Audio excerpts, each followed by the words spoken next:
माझ्या सर्व मैत्रिणींना स्वयंपाक करताना उपयोगी पडतील अशा 21 किचन टिप. 1. आलं लसणाची पेस्ट जास्त काळ टिकण्यासाठी ती बनवताना त्यात थोडं मीठ आणि तेल टाकून हवाबंद डब्यात फ्रीजमध्ये ठेवा. 2.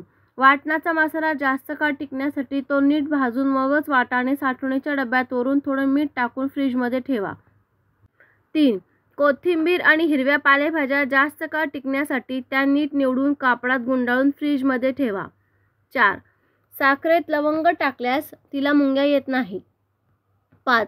मिरची जास्त काळ टिकण्यासाठी ती फ्रीजमध्ये ठेवण्यापूर्वी तिचे देठ काढून टाका. 6. सुकं खोबरं फ्रीजमध्ये अथवा तांदळाच्या डब्यात ठेवलं तर ते खराब होत नाही. 7. कडधान्य टिकण्यासाठी त्यांना तेल लावून कडक उन्हात सुकवून ठेवावे. 8. सुकामेवा टिकण्यासाठी तो थोडा रोस्ट करून बरणीत भरून ठेवावा. 9. दूध आणि दुधाचे पदार्थ खराब होऊ नये यासाठी फ्रीजच्या मागील भागात ठेवावे. 10. मासे अथवा चिकन फ्रीजरच्या तळाशी साठवून ठेवावे, ज्यामुळे फ्रीजला घाणेरडा वास येत नाही. 11. फ्रीजमध्ये बेरीज टिकवून ठेवण्यासाठी त्या व्हिनेगरमध्ये बुडवून ठेवाव्यात. 12. पावसाळ्यात साठवणीचे पदार्थ खराब होऊ नये यासाठी उन्हाळ्यात ते कडक उन्हात गरम करा. पापड कुरड्यांना ऊन दाखवलं तर ते लवकर खराब होत नाहीत. 13.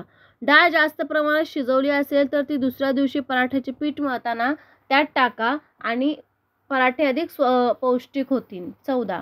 पोळ्यांचे कणिक थालीपीठाची भिजवलेले पीठ थेपल्यांचे कणिक मळताना तुम्ही त्यात उरलेले ताक मिसळू शकता, ज्यामुळे पोळ्या पराठे नरम होतात. 15. स्वयंपाक करताना पाळायचा सर्वात मुख्य नियम म्हणजे अन्न नीट शिजवणे आणि स्वयंपाक करण्यापूर्वी नीट नियोजन करणे. 16. कोणत्याही प्रकारची क्रीमी आणि भरपूर ग्रेव्ही असलेली डिश बनवण्यासाठी कांदा, टोमॅटो, आले, लसूण आणि काही काजूचे तुकडे पाण्यात 5 ते 7 मिनिटं उकळा. 17.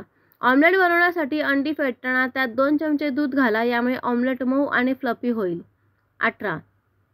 जर भेंडी प्रत्येक वेळी चिकट झाली असेल तर ती शिजवताना त्यात काही थेंब लिंबाचा रस टाका, त्याचा चिकटपणा निघून जाईल. 19. जर ग्रेव्हीमध्ये तेल किंवा तूप जास्त झाले तर ते फ्रीज किंवा फ्रीजरमध्ये थोडा वेळ ठेवा. वर तरंगणारे तेल स्थिर होईल आणि आपण ते सहजपणे काढून टाकू शकता. 20. मलईमधून जास्तीत जास्त तूप काढण्यासाठी त्यात बर्फ घालून मिक्सरमध्ये हलवा, यामुळे सर्व लोणी वेगळे होऊन वर येईल आणि मठ्ठा तळाशी राहील. 21. अंड्याशिवाय मऊ आणि फ्लफी केक बनवण्यासाठी पिकलेले केळं आणि दही घालून केकची बॅटर बनवा. व्हिडिओ संपूर्ण पाहिल्याबद्दल खूप खूप धन्यवाद. वरील टिप्स उपयोगी व महत्त्वपूर्ण वाटल्यास चॅनलला लाईक, कमेंट व शेअर करा व अशाच नवनवीन टिप्ससाठी चॅनलला सबस्क्राईब करून सपोर्ट करा. धन्यवाद.